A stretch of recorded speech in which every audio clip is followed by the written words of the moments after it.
Britain's former Prime Minister Margaret Thatcher has died at the age of 87 after suffering a stroke in London.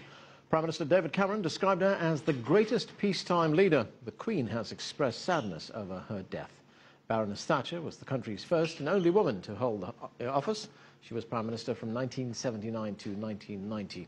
CCTV's Richard Bestick is in London and joins us now with more. Richard? And Margaret Thatcher was a leader who divided opinion at home and overseas, but whether loved or loathed, she was never ignored. Over the Houses of Parliament behind me, currently clothed in darkness, a building she dominated for so many years, the Union Jack is flying at half-mast in a rare tribute to a remarkable politician. The House of Commons is being recalled for a tribute debate.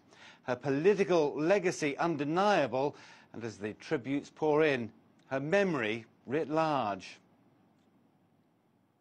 Where there is discord, may we bring harmony. As she entered Downing Street for the first time in 1979, Margaret Thatcher quoted St. Francis of Assisi. But her early years in office brought little of the hope she'd prayed for. Unemployment rose to record levels as high interest rates hit Britain's manufacturing base.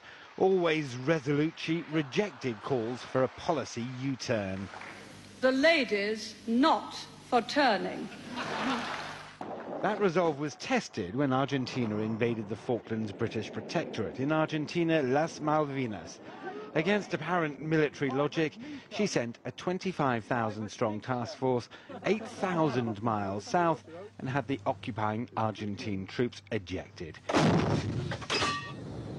She survived an attack by the terrorist IRA, which destroyed the hotel in which she was staying and which killed and injured colleagues.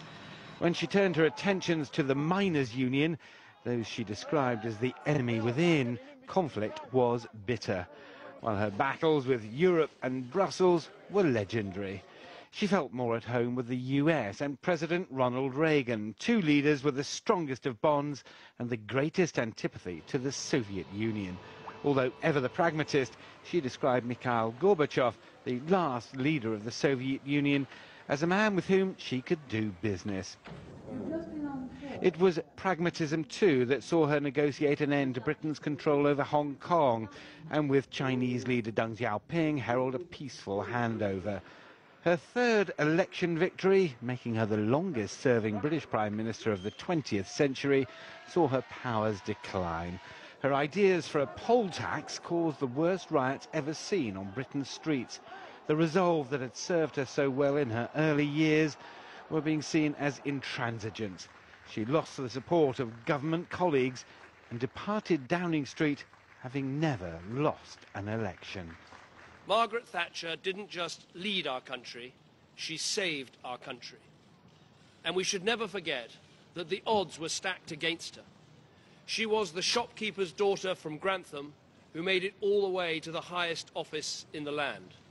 There were people who said she couldn't make it, who stood in her way, who said that a woman couldn't lead, and she defied them all. Well, Anand, if becoming Britain's first and so far only woman Prime Minister was all she'd done, Margaret Thatcher would have still gone down in the history books. That she did so much probably means that history will always have a special place for her.